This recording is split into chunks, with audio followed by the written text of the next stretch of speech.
Yo, kumusta mga idol? Pupunta tayo sa ilog para maligo. Yan, mag-isa lang tayo. May dala tayo dito ang damit, tuwalya, saka nasa bulsa yung sabon at shampoo. So ngayon lang ulit tayo maliligo sa ilog mga idol pagkalipas ng ilang buwan. Yan! Kasi nung nakaraan pumunta kami dito hindi ako naligo. So ngayon magbababad tayo konti. Yan mga idol, naglalakad na tayo dito sa buhanginan. Yan, tingnan nyo. Medyo malayo-layo pa sa ilog pero ang ganda ng buhangin dito. Tingnan nyo.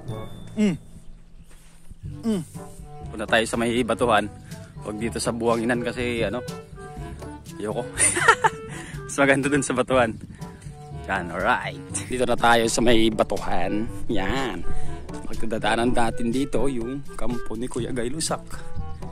Ang ganda ng higaan nyo. Oh, diba? Ganda. Yan yung tinutulugan niya pag nagbabantay siya ng langop. Try nating maglakad sa ano niya, brown carpet. Hindi siya red eh. Yan, punta tayo doon.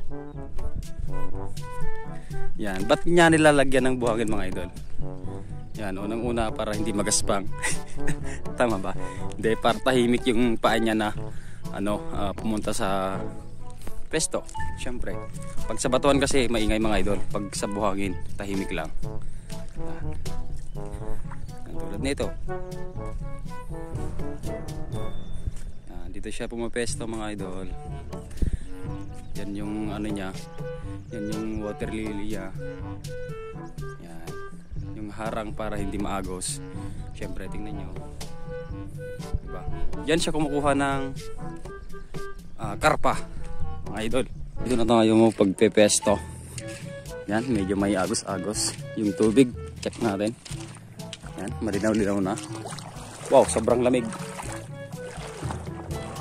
Sobrang lamig mga idol. Dito lang tayo sa bandang mababaw. Yan, para hindi mabasa yung sugat.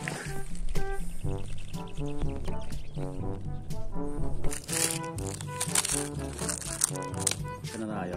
So, let's go.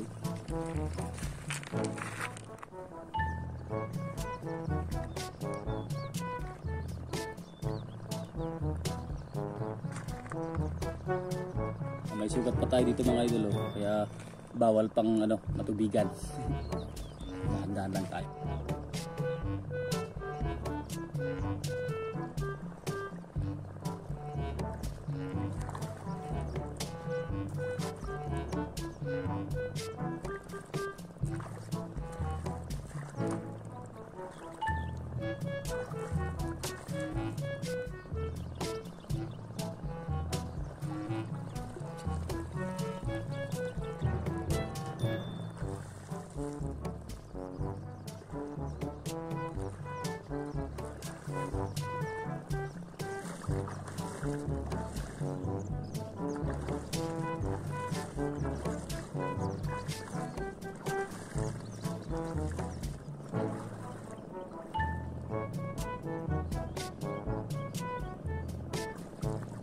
You know, nakahuli tayo ng hipon.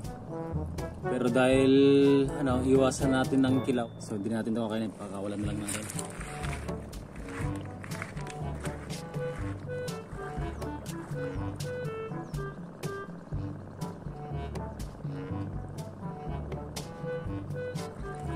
You know mga idol, oh.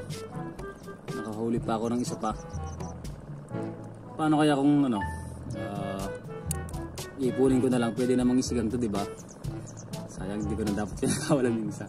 So maya maya mga idol, pagkatapos natin maligo mga kapatayo. Right.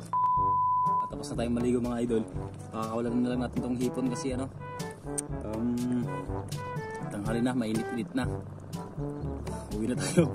Hindi na talaga tayo kumapa ng hipon kasi ay, masakit sa balat yung araw mga idol. Pagka medyo mataas-taas na kasi yung araw. So next time na lang pag malakas-lakas na tayo. Wala din yung ligo. Nakakahingal maglakad sa buhanginan mga idol. Pero ang sarap sa pakiramdam kasi nakaligo na naman tayo sa ilog. Yan, ngayon lang ulit pagkaraan ng ilang buwan. Yan, nakakalakad na tayo. Hindi na tayo masyadong ano, hinihingal. Kahit hinihingal, oh. Yan. At least nakapagbabad tayo ng konti. Hindi katulad pag sa poso lang, di ba? So, alright mga idol, yan, abangan nyo yung mga next content na rin. Yan, sana hindi kayo magsasawa sa pagmumukhang to. Alright, bye bye mga idol, ingat.